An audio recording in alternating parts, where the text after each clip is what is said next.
За энэ хилцэж байгаа асуудалтай энэ золтой төлөөлөгчийн саяын гаргадаг саналыг бас дэмжиж байна. Бид нар энэ төрийн одоо маш их хөрөнгийг ингээд хаашаа хийсэн мэддэхгүй ингээд алга болгочоод зөрүүлээд тэр үйлдвэрийг нь татан буулгаж байгаа бол бид нар хулгааг одоо өөгшүүлж дэмжиж гин гэсэн үг болох гээд байна.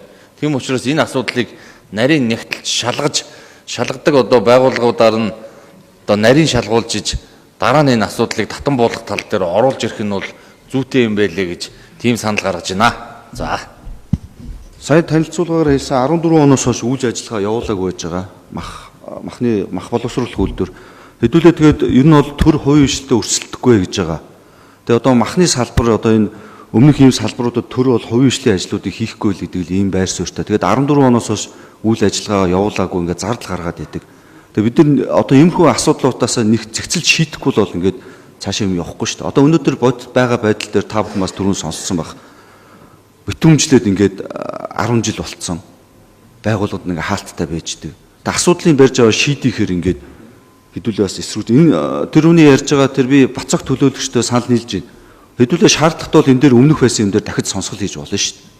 Дуудаад өмнөх үйл ажиллагааны ерөөсөө үеийн удирдлагууд нь юу хийжсэн ингээд тэгээ нэг хуулийн байгууллагаар нь шалгуулад ингээд явж байна. Бид нар өнөөдөр энэ баганга мах боловсруулах үйлдвэрийн хувьд бол ингээд 10 жил үйл ажиллагаа нь ингээд хаагдцсан, битүүмжилсэн, 3 хүн дээр урсгал зардал гараад идэг.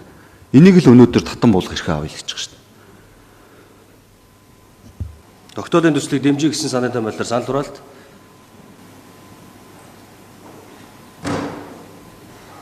За. Тогтоолын төсөл дэмжигдсэнгүй хэлцэх асуудлын дарааллын дагуу 11-р асуудал. Тэгээ өмнөх хуралдаан дээр эрсцээ бүртгүүлчихэд өнөөдөр ирээгүй байгаа алба багш нарын төлөө бас аль нь хариуцлагатай хандах хэрэгтэй шүү дээ.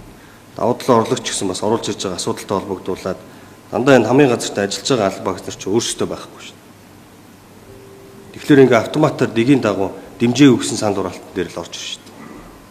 Тэгээ өнөөдөр эрсцэн юм олон байгаа ч гэсэн тэгээд өмнөх хуралдаан дээр бүртгүүлчихэд ирээгүй байгаа алба багш нар чинь өөрсдөө өнөөдрийн төслийг чинь 2-3 хүний саналаар унгааж шүү дээ.